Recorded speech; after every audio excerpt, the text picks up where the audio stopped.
Hi guys, so I am back and I'm very excited. Today is, let's see, December 30th, so 1.5 more days of 2023. So that being the case, today I am going to share with you my 24 for 24 list. So you come up with 20 things that you want to accomplish for the year. And so this year is 2024, so we're gonna have 24 things. So 24 for 24. And I'm excited to share this list with you. And I want you to know that I am a very private person. I don't share my business with anyone, so this is kind of a big deal for me. But again, I'm creating this channel because I want some form of accountability. What? And I also want to be able to look back on my year and see how I've done. So let's get right to it. So this is what the list looks like this year. I'm not gonna like pause it or anything, but basically it has looked the same. I like to print it on a large sheet of paper, which I am then going to put on a corkboard in my room. So on this wall, actually, that you see behind me. And that way I can see it all the time. Let's get right to it. All right, so for my first task, you'll see it is create a newsletter. So this is something that I've been wanting to do for a good chunk of this year. I knew about newsletters. I subscribe to many newsletters, but I've never worked for myself, so I'm doing a lot of learning about business, and this is one of the important things apparently. So I learned a lot about them this year, and now I want to create my own. So a little bit of background: I'm an ESL teacher and I work on a private basis. So I want to be able to grow my student base basically. So this is one step that I think and hope will help me get there. My next one, I want to actually grow an email list. So in order to send a newsletter, I have to have people to send it to. And then I have join email list email signature. So I have kind of 2-in-1 things there. The join email list email signature part is that I want to actually put a button on the emails that I send for people to just click join email list. My next one is how to create a course. So I would like to be able to create an ESL course. So this is something I need to learn about and figure out how I would do, because basically I'm capped at whatever, since I work normally one-on-one with students, I'm capped at working with one student. So I'll never be able to increase my income unless I either increase the price, which is, you know, there's a cap to how much you can charge, or if I have people signing up for a course that I create. So that's something I would like to kind of dip my toes into and see how that works. The next thing is ESL book club. So one of my students actually suggested this for me. She said that she would be interested in doing an ESL book club. I thought that was a great idea. I love to read, and I think it would be kind of a cool thing to create for my students, like a little community amongst each other, so that they have more people who are also trying to learn the language.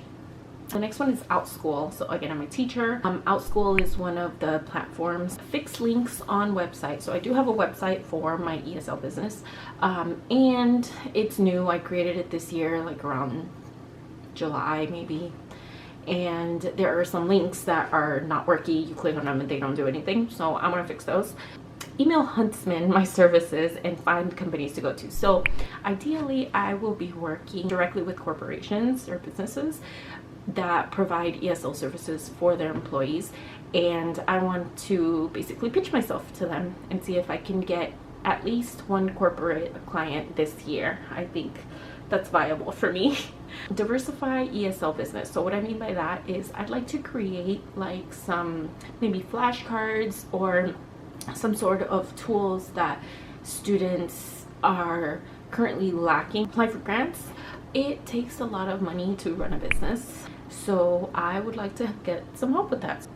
Update contract, basically my onboarding stuff for my students. There are some things on there that are wrong that I need to change, so I just need to change them. Create onboarding process for new students and add forms to website. So again, I need to come up with a system that way students know upfront what my policies are and all of that and how everything will work. Do Toastmasters. So this is a big thing for me that I didn't really know that I had a fear of public speaking until over the past, I don't know, 2-3 years. I realized, mostly I think this past year, and what really made me realize it was how difficult it was for me to find a job because I kept bombing the interviews. I didn't know how to answer. My favorite word is I do want to become a good public speaker, and I think being on camera is helping me with that. The next one, Fulbright 2025, opens April. So I applied for a Fulbright scholarship. If you're not familiar with what that is, basically it's a scholarship and they will pay you to go teach English or do research. I would do the English part in a country of your choosing for a certain amount of time. So that is something that I applied to several years ago. I didn't get it, but my daughter is going to enter her senior year of high school this year in 2025 or 2024, sorry, and I will have more time available. So I thought that's something that I've always kind of kept at the back of my mind, so I'd like to pursue it again and see if maybe I have better luck this second time around. So I'll be working on that essay. Ideally I'll have it ready maybe by April or sometime in the summer. Get that girl a car. My daughter needs a car. I need my daughter to have a car, so that one's self-explanatory. Mom kettle. So something I like about this, the way this 2024 thing, the way that Gretchen Rubin talks about it, she says to include some easy tasks on here. That way you get the satisfaction of just crossing an item on. So it's a very non-judgmental type of thing. So that's one of my easy ones. My mom fell in love with this tea kettle when we were at the store one day and it was broken, and I just want to get it for her. A pup. The reason I put it pup question mark is because originally I put get that girl a dog because again she'll be starting her senior year this year and she is quite afraid of being off on her own. So I think it would be a great idea for her to get a dog once she goes to college. So, but I put the question mark because there are obviously other variables to take into consideration, and I kind of wanted it to be cryptic since this is up on my wall and she comes into my room and she's kind of nosy. So I wanted it to be obvious enough but not obvious like to her. So yeah, that's just how I put it. Dance. I love to dance. Anybody who knows me knows that that's my favorite thing in the world to do, and for a long time I just wasn't doing it at all, and it's one of the things that really brings joy into my life. So I really want to make a point of doing it as much as I possibly can. So this is just my reminder to not forget to dance. Renew passports. This is something I've been meaning to do for a long time, and then of course COVID and lots of things have happened. I've changed jobs and just busy. So I definitely want to get that done this year again so that we are able to travel once she graduates high school, because I do have kind of a big trip planned for us. So I want to be ready for that. Nordachi backpack, I believe I'm saying that correct. This is a backpack that I really like and I've been wanting, and I just want to make sure I get it this year. Get 15 frame fixed and hung. So my daughter had a quinceañera a couple years ago, and her main picture, I had hung it up. It's a huge beautiful frame, and I didn't make the best choice. I hung it up using command strips, and maybe they do have appropriate ones. The one that I got was supposed to carry up to 25 pounds, but in the middle of the night one night I heard a big crash. It broke my credenza in my living room, and so I had to buy a new frame that was nice $150 that I had to spend unnecessarily. But the guy didn't put the stuff to hang it on the back, and I was too embarrassed to admit to him that like what I did, so I didn't ask him to. So now I gotta go pay to get all that stuff added to it so that I can hang it on my wall, and I just haven't done it. So I want to do that. Save for DX. So this is the trip I was talking about. Again, I want it to be a little cryptic because I didn't want my daughter to find out what I have planned for her. But what I have planned, since I'm basically talking to no one right now, is a Disney cruise. I think that would be such a super fun idea for her once she graduates high school. So ideally, I would love to be able to pay for my parents to join us as well. So yeah, I really want to keep that top of mind so that I am consistently putting money away for that. And then the next one, take one major trip to a place you've been wanting to go. I didn't want to get too specific with this one. I'll talk about that in a little bit. And YouTube, so that's what I'm doing right now, which I started in December, so that's a good thing. But I want to make sure that I'm actually keeping track of my goals, doing weekly updates, and yeah, I just want to make sure that I focus and kind of don't fall off the bandwagon here. And then lastly is a CT scan. So I've had some health concerns this year, one of which has been really intense headaches that don't seem to be migraines. So I do want to get a CT scan done. Well, I received a referral to get a CT scan, so I want to be able to focus on that in the coming year.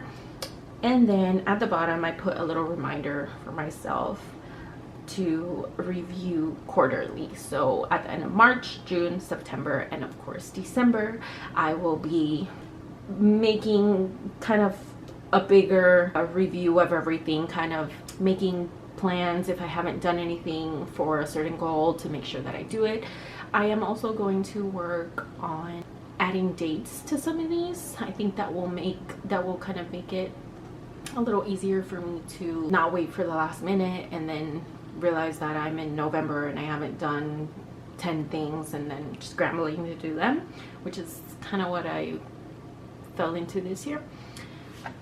So that's it, guys. That's the review of my 24 for 24 list. I look forward to going over this with you throughout the year. I really am hopeful and expectant. I have high expectations of myself this year because I was very disappointed in myself this year, and I don't want to feel like that again. Please, if you guys are up for it, share with me your goals for the year. I would love to hear other people's updates and how things are going for them. And yeah. Oh, and something I forgot to mention is the awakening and rebirth here. So Gretchen Rubin, again, she comes up with a one-word theme. I chose 2 words, awakening and rebirth. And the reason I chose those is because this whole year I kind of feel like I have been in zombie mode. I had so many things I wanted to do, but I felt just like I was asleep. So I want to wake up this year, and I have been feeling that way already. I feel like I kind of was in a trauma state. I was kind of frozen a little bit, and throughout the year I'm sure I'll explain some of what my situation was. But yeah, awakening, I want to wake up, I want to live my life. And rebirth, I don't want to wake up and do the same things that I was doing before. I want to come back different. I want to be a different person. So awakening and rebirth. Yeah. If you choose a theme, let me know what your theme is, and I'm looking forward to hearing from you guys. Bye.